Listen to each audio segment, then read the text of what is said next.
Hello everyone! Welcome po sa ating channel. This is Coach Jared, mga kababayan. Saan na ba yun? Nakalimutan ko na to. Soundboard ko, yan. Ayan, okay na ba yung audio natin? Sabi ko sa inyo, last resort eh. Last resort talaga ginamit ko na yung soundboard. Oo. Wala. It is what it is. So, okay na po ba? Okay na po ba yung audio natin? Sana maayos na. Nag-testing ako kanina. Okay naman siya. So, I'm hoping na okay na rin ang dating sa inyo. Okay na. Wala, ginamit ko na talaga. Last resort na talaga to. Ginamit ko na yung aking powers. Tsaka maganda, may sound effects tayo ulit. Yan, di ba? May sound effects tayo ulit. Diba yan? O, di ba? Asan na isa? Yan, yung lap. Ito yung favorite ko, yung lap. Di ba? Yan. So, at least, yan. Hindi na Arto dito. Buti naman. So, siguro yung cord ko wala na. Topak na. Anyway, okay lang naman. Kung malakas yung boses ko, nagfe-fade siya. Hindi, kasi ano yun. Sa ano kasi yun eh. Nagki-clip yung audio. Ito kasing si Shure. Itong ano na to. Itong specific na model na to. Meron siyang utak na sarili. Kapag nagre-red siya, kiniklip niya, pinuputol niya yung audio para siguro di masyado maingay, what have you. But anyway, at least ngayon okay na. Maayos na, wala nang problema, wala nang issue. So, at least okay na yan. Game! And better than that, mga kababayan, wait lang. Siyempre, nagmi-mix ako live, di ba? Ayun, ang mas gusto ko, mga kababayan, is, buti pa yung mic may utak. Oo nga, yung mga DDS wala.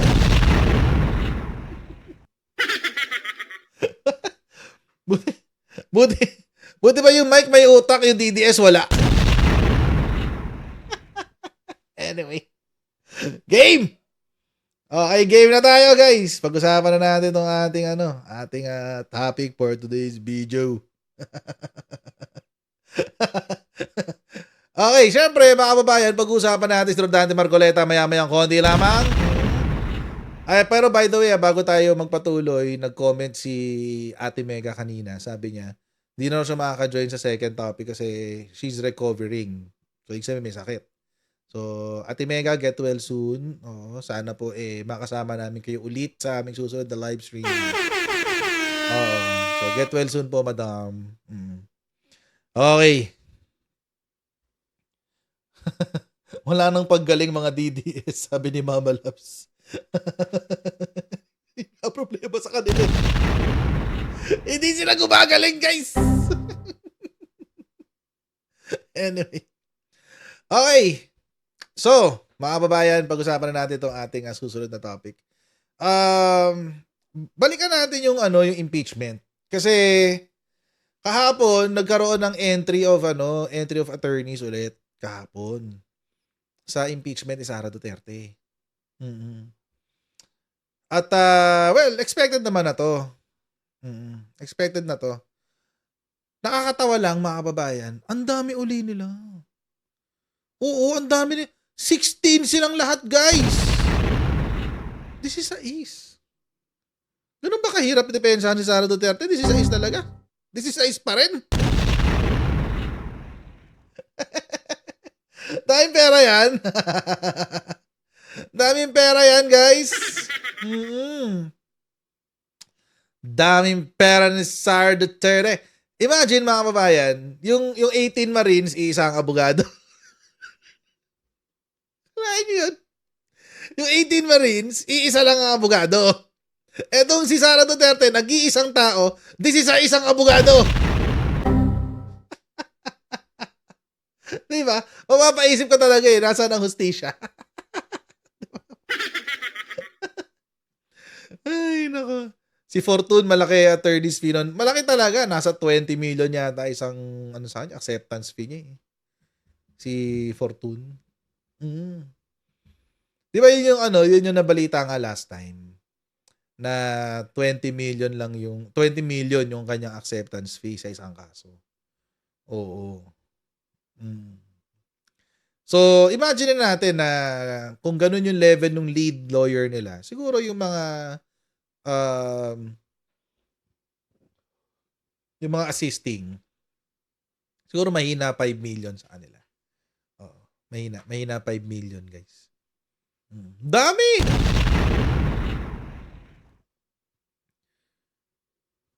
Excuse me.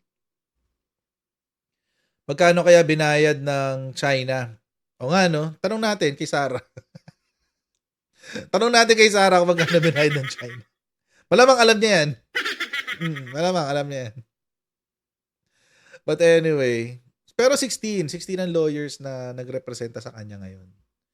Yan. And kasama dito sa mga abogado na nagrepresenta sa kanya, kay Sara Duterte, ay si dalawang tao na dapat ay wala dyan. Si Michael Wesley T. Powa, yan, at saka si Reynold Munsayak. Yung dalawang yan. Bakit dapat wala sila dyan? Kasi mga kababayan, tawag dito, etong si Powa, ang executive assistant ni Sara Duterte nung kasagsagan ng DepEd. Pangalawa, etong si Munsayak ay kasama sa mga high-level officials ni Sara Duterte sa OVP. So, ewan ko lang. Tingnan natin. Kasi may comment si Terry Redon. Ang sabi niya, 2 Duterte lawyers could become witnesses. Ayun, dahil kasi sila ay may personal knowledge doon sa mga naganap sa Office of the Vice President at saka sa DepEd. Baka kasi kunin silang witnesses or gawin silang witnesses ng impeachment court or ng prosecutors. So meron nakikita itong si Congressman Terry Redon na parang conflict of interest. Na parang kinuha itong dalawang ito na isama sa mga lawyers para hindi sila magsalita. Para maitago. 'Di ba, Man of War? Salamat sa super chat. Para maitago yung kanilang nalalaman. Yun yung parang naiisip ni Congressman Terry Redon. Panoorin natin yung interview sa kanya kanina. Back to Storycon. Hello po, magandang hapon. Maraming salamat sa pag-imbita. Magandang hapon, Kong. Thank you for joining, sir. Sir, I understand meron kayong pagtutol doon sa yung mga abogadong pinili ni VP Sara para sa kanyang impeachment defense are possible or probable witnesses doon sa impeachment hearings. Can you tell us more about that? Well, wala nang objection doon sa karamihan except doon sa dalawa. Kaya Michael Powa at kay Reynold Munsayak lang po. Dahil sila po ay mga matataas na officials ng Office of the Vice President at ng Department of Education. And more importantly, for Mr. Munsayak, I think napangalanan siya during one of the hearings in the 19th Congress na I think binabanggit siya na tried to influence yung pong pagiging back chair niya former Undersecretary Gloria Mercado. So I think hindi ko pwede magsama in one role as a counsel and as a witness / resource person during the impeachment proceedings. Ito po nga dalawang personalidad po nito. Si Mr. Powa, ganun din. Siya po yung spokesperson ng Office of the Vice President in the past. At mataas din po yung naging katungkulan niya dyan. So I think dapat hindi sila maging bahagi po ng defense panel.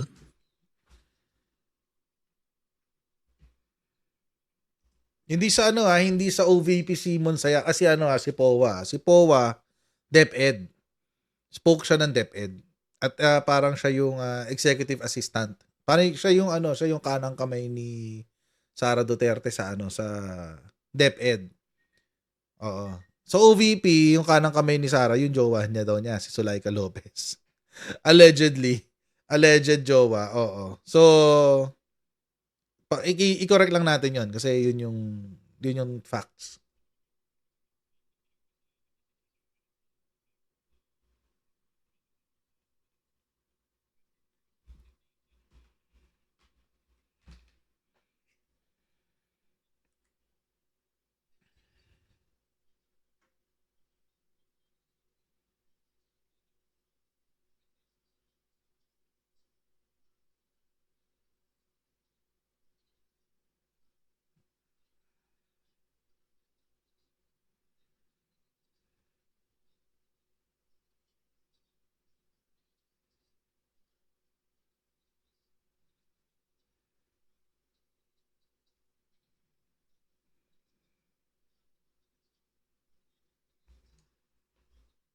Nawala yung audio? What the hell? Tagal kong tahimik ah. Nawala yung audio? What the hell? Weird.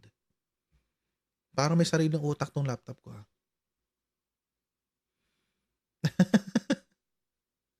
Weird nun ah. Nag-mute na yung audio niya.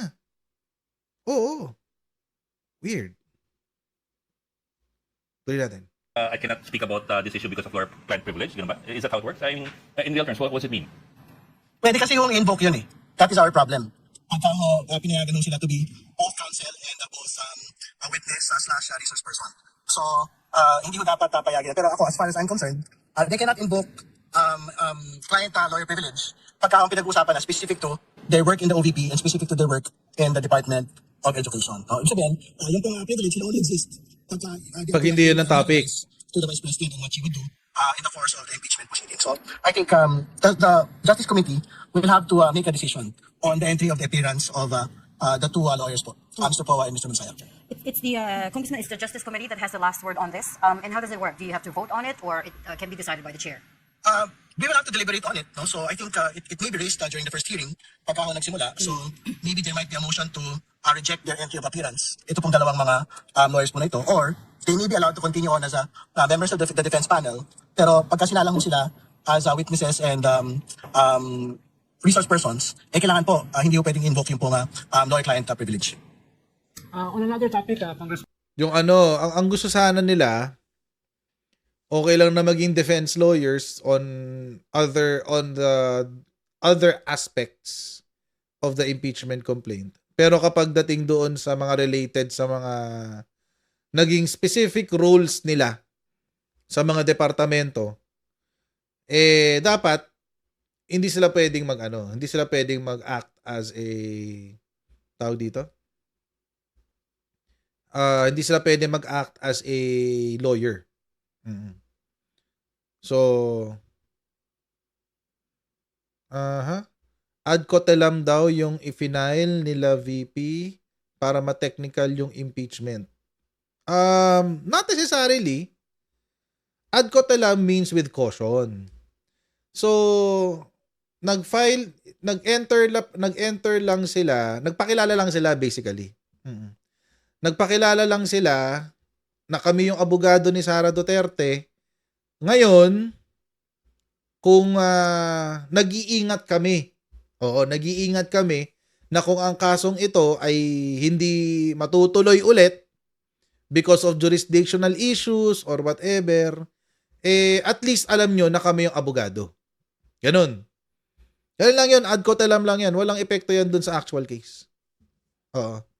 Baka may strategy uli sila. Baka yun ang baka yun uli ang strategy nila. Magpupunta na naman sila sa Supreme Court. No, walang technical. No, wala pang technical dyan. Wala. Normal na proseso yan. Pwedeng ma-technical yan kapag pumunta sila na naman sa Supreme Court at nakahanap na naman sila ng butas na pwede nilang exploit. Pero, it's too early to tell. Wala. Anong sasabihin nila sa Supreme Court? Supreme Court, sinunod ng Congress ang lahat ng sinabi nyo, kaya unconstitutional yung impeachment. Ganun ba yun? No, it doesn't work like that. No. Wala pa yan. Ad cotelam means with caution. Hahanapan pa lang nila yan ng butas. Hahanapan lang. Pero hanggat wala pang butas, kasi right now wala pang ginagawa ang Congress na taliwas doon sa desisyon ng Korte Suprema. So far. In fact, yung dalawang nauna pang ang impeachment complaint na tawag dito na filed out of period, kasi 'di ba ang sabi ng Supreme Court February 6 lang pwedeng mag-file ng bagong impeachment. Tapos dahil doon sa bagong decision, nausog yung calendar days, 'di ba? Ay yung session days na usod. So dapat mas maaga pa. Pero nagpasiguro ang Congress at ang Committee on Justice na hindi na i-recognize 'yun. At nag-withdraw din yata yung isa sa kanila. Nag-withdraw yung sa Akbayan, if I'm not mistaken. So, oo, parang wala pa naman. Anong sasabihin nitong mga abogado ni Sara? Pumunta kami sa Supreme Court kasi sinusunod nila yung utos ng Supreme Court. Weird naman nun, guys. So, wala pa yan, wala pa. Pero ad cotelem yan. Ibig sabihin, nagpapakilala lang yung abogado at nag-iingat sila na wala pang kumbaga nagpapakilala lang kami at kung hindi pa namin tinatanggap na meron kayong jurisdiction sa kaso na to. Pero pag meron na, okay na. Parang ganun. At sabi ni Attorney Bueno, baka yun ang gawing ground ng side ng VP. Well, it's possible. Pwede naman. Pwede naman. Kaso, ano sasabihin nila sa Supreme Court? Unconstitutional yung buong proceeding kasi hindi ni-recognize yung unang dalawa. Dahil according sa decision ng Supreme Court, they were filed out of period. I mean, seriously. Sino? Anong sasabihin sa ng Supreme Court? Eh, naman pala, filed out of period. According to our own word, February 6 eh. So, paano? I mean, with all due respect to Attorney Bueno, I agree dun sa point na pwedeng gamitin, pang technical. Kaso, tayo sa practical, guys. Oo. But I agree with Attorney Bueno na pwedeng gamitin. Pwedeng gamitin talaga yun. Kaso pag ginamit nila, parang ang stupid ng legal team ni Sara Duterte. Diba? parang ang stupid ng tawag dito, ng legal team ni Sara Duterte. It doesn't make sense. Siguradong talo nila dun. Sasabihin lang ng Korte Suprema sa kanila, okay. So isinulat pala namin February 6. So tama ang ginawa ng ng Congress kasi wala, may sinabi kami February 6 eh. So tama ang ginawa nila. Anyway, tuloy natin. Ano yung indicative timeline nyo dito sa impeachment? Halimbawa, Justice Committee, plenary, anong timeline? Nag-lapse na ba yung 10 days? Hindi pa Nabigay yata. nyo sa, hanggang kailan ba yung magla-lapse? Tapos meron kayong break sa March 3rd, 21, di ba? So, ano yung pwedeng ipaliwanag nating timeline sa impeachment sa ating mamamayan? Mag-lapse po yung notice to answer ng ating pong Pangulong Pangulo pagka po dating ng linggong ito. Darating linggong ito. So, dapat by Monday, may makuha na pong answer ang House Committee on Justice. No? At yun po, pagka meron pong sagot, yung complainants endorsers will be given a few days to give the reply and the Vice President can then give the rejoinder. So, yun po ang timeline sa tinitingnan namin to do the determination of sufficiency in grounds and hearing proper. I think April 8 or April 18th, yung po nga pinag-usapan po naming mga petsa. Doon po sa pagsisimula na po ng hearing proper. Ang tingin nyo, Kong, gano'ng katagal yon yung hearing proper? Matatapos po kami by around the middle to the end of May para matapos po itong mga pagdinig po na ito at magkaroon ng committee report and so we can go to plenary ready to vote on it. April By June 18. siguro, can we say na by June? Yeah. Ready na yung full vote by the House? I think we would want to be able to finish it at the level of the committee bago po matapos sa sine die ang Kongreso po. No? So hopefully by around June, we will have to vote on it at the level of the plenary na po. Congressman, can I just clarify? April 18 applies even if she doesn't respond to the NTA, the notice to. 10 days lang yan eh. Is it notice to what is? Notice to answer. Pero, siyempre, we're still assuming that the Vice President will answer by Monday. No? So, in the event, for example, that she does not, I think ma-abbreviate po yung proceedings. No? Kasi there is no reason for the complainants to reply and for a rejoinder to be submitted kung walang answer. No? So, mas mapapabilis po yung proseso. Correct. Papabilis talaga yun. Yung vote nyo at Kapag hindi sumagot si Sara Duterte by Monday, ibig sabihin nun, isinusuko niya yung kanyang karapatan na madinig. So madi-default siya. So bibilis talaga yung proceedings kasi wala nang pag-uusapan eh, wala na, didiretso na sa plenary. Kasi wala nang pag-uusapan. Ano pa pag-uusapan? Ayon din na sumagot yung isa. Baka gusto niya diretsong trial eh. O di mas maganda kung diretsong trial. Mas gusto natin yun. Hindi muna John Amor Jr. hindi muna diretsong Senado. Diretso muna sa plenary ng Congress para mapagbotohan na sa Congress. Tapos saka Pero that's a waiver of kapag hindi siya sumagot, that's a waiver of due process. Sabi, ayaw niya madinig. So, diretso tayo. Doon na lang. Sa hearing na lang tayo mag-usap. Or doon sa korte. Parang ganun. Yabang, di ba? Pero feeling ko, masasagot yan, magpapa-extend. Sasagot siya, requesting for extension. Ganun. Kailangan po namin ng more time. Sasabihin nila. Ganon. Siyempre, delaying tactics. Ganon lang talaga yun. Delaying tactics lang yan. So, kung mag-extend sila ng time, malamang sa malamang, ang impeachment trial, mamumove siya ng July na. July na yun. Pag sumagot, may hearing sa Kamara. Correct. So, sasagot, may hearing, tapos magre-rejoinder, tapos plenary na debate.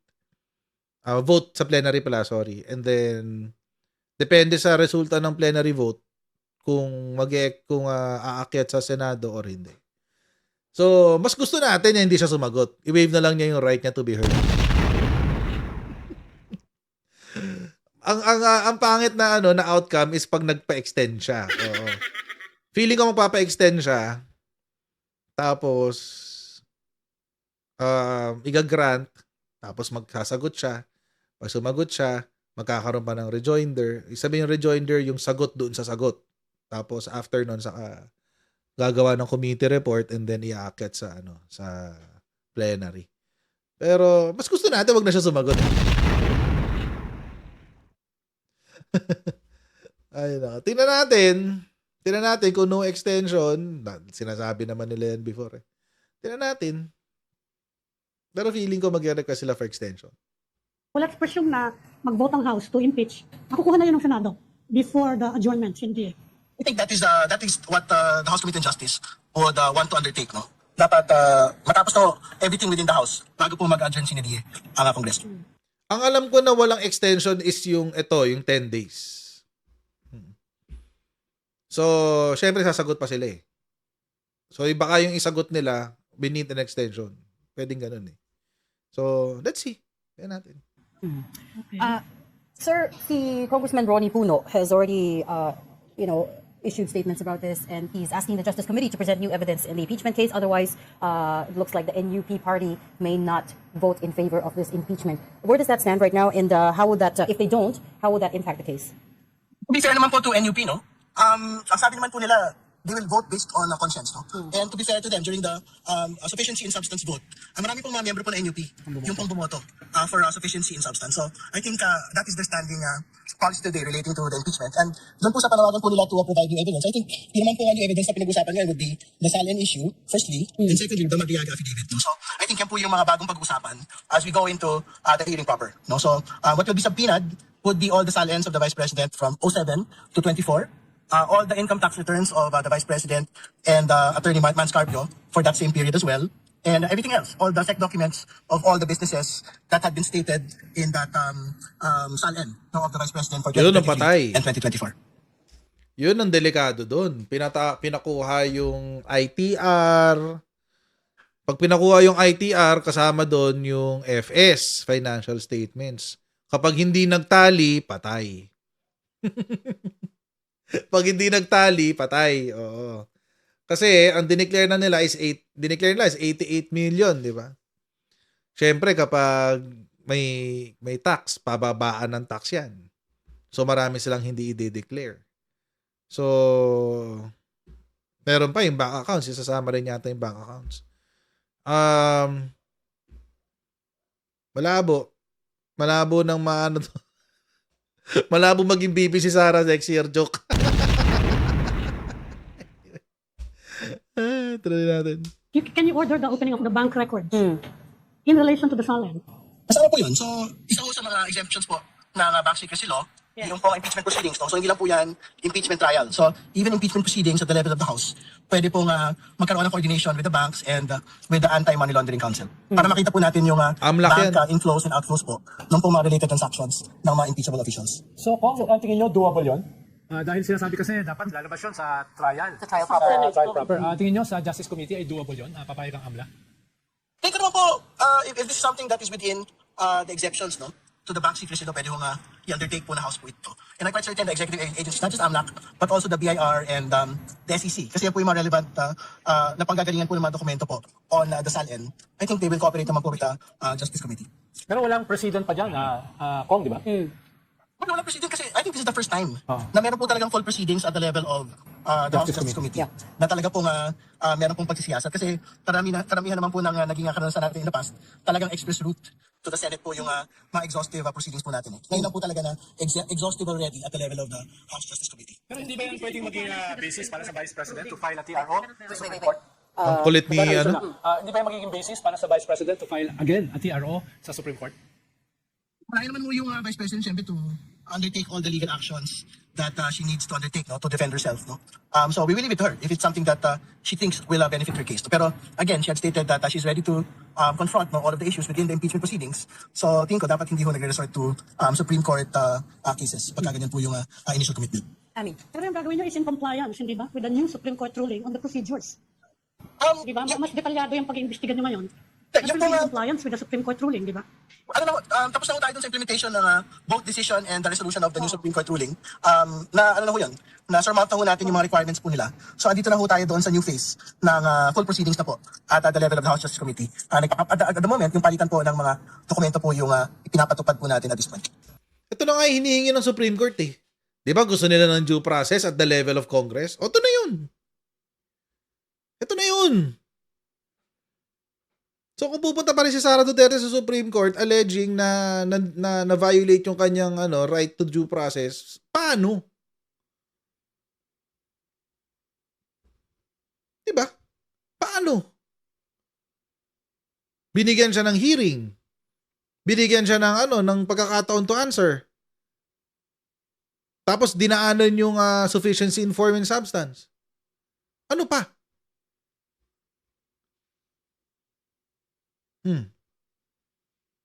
Ano bang kulang sa due process niya? Noong una nagreklamo siya, sabi hindi raw siya binigyan ng pagkakataon sumagot, bla bla bla, kasi express route daw, bla bla bla bla bla bla. Which was, by the way, legal before, prior to this decision. Ngayon hindi na, binago na ng Supreme Court.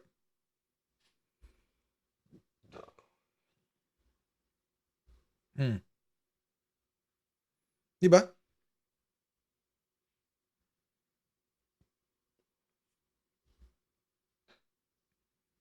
So ano pa? Ano pang due process issue meron siya?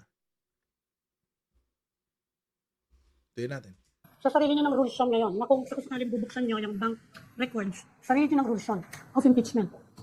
Tama po yun. So, lahat po na kailangang mga mekanismo para ho masiyasat ang buo yung lahat po ng grounds na binanggit. Confidential funds, death threats against the President, SALN, and yung Madriaga affidavit. We will undertake all the full powers of the committee to get to the truth of it. Congressman, if for any reason you are unable to order the bank records submitted, what is the recourse? Ano pong balak niyo? Pero hindi lang naman po bank records yung magiging batayan eh. Nung po impeachment po ni Vice President Sara Duterte.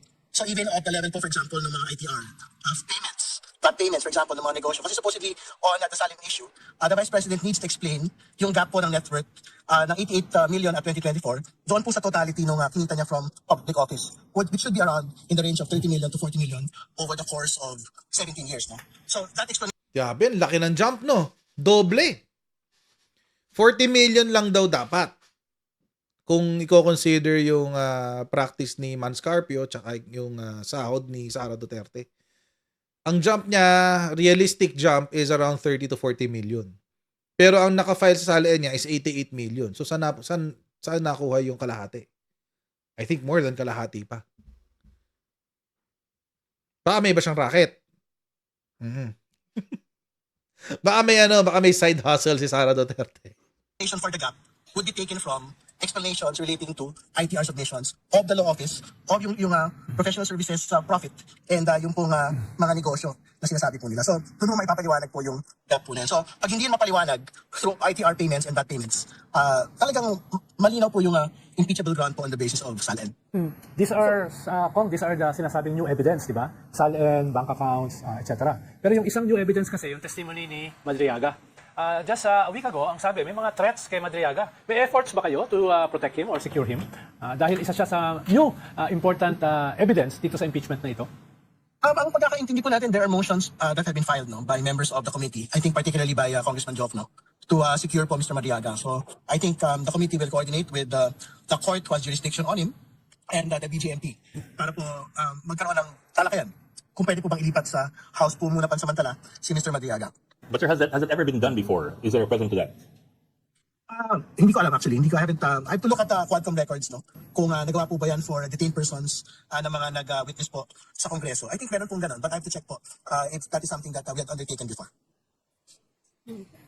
Grabe. On another note, Kong, ano lang status nung parang narinig ko na binabalak last year pa na Quadcom 2.0? Mangyayari ba uli yun, yung Quadcom? Or hindi na matutuloy? Ano naman po, naka-in place naman po yung Quadcom 2.0, Pero syempre, very focused po at the moment yung Congress dun sa respond to the Middle East crisis, impact on OFWs and on the economy in general, which is why we had passed yung pong excise taxes bill, for the removal of it or suspension of it. And secondly, focused din po kasi yung mga accountability committees dito po sa impeachments, the last couple of weeks, Pero I think magkakaroon po ng pagkakataon na mag-reconvene po muli yung Quadcom I guess pagbalik na ho ng Kongreso after the break. Ayun.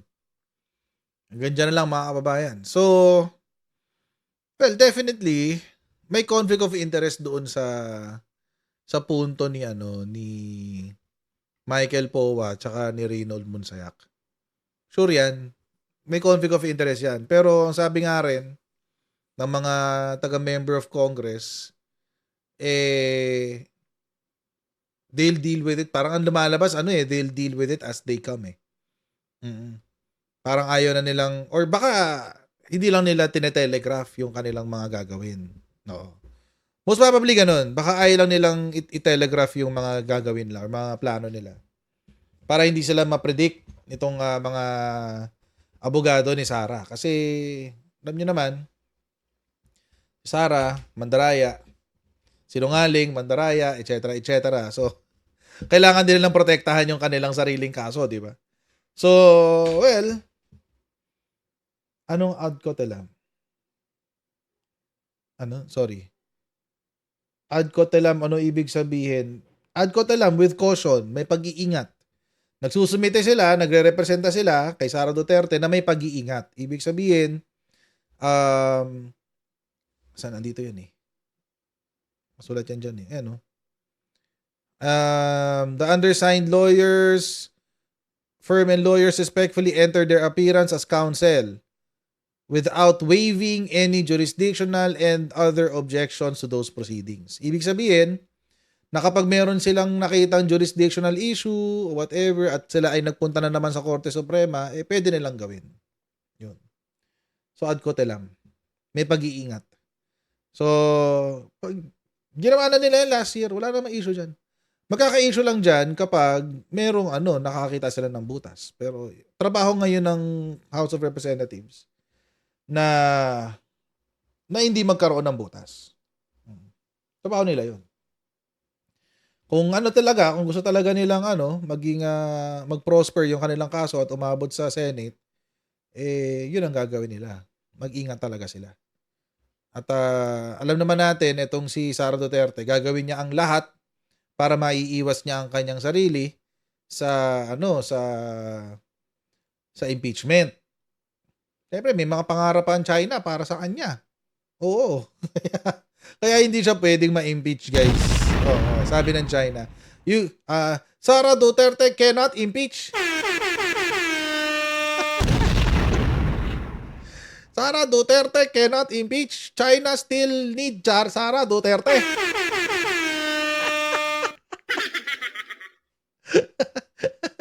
Pag-college atin yung mga yung mga DDS. Oo. China galit cause Sara Duterte impeach.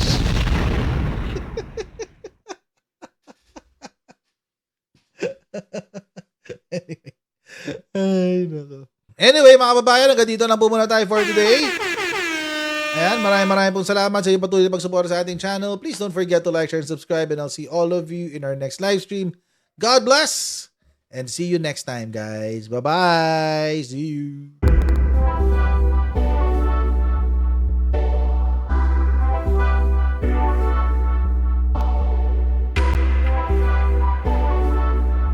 As senator judges, it is your obligation na dapat present ka sa mga proceedings. Hindi naman sakop ng trabaho ng Office of the Ombudsman na magpa-disqualify sa 2028.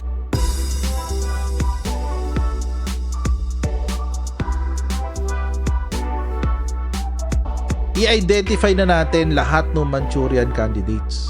Tigil-tigilan na natin yung kalokohan natin.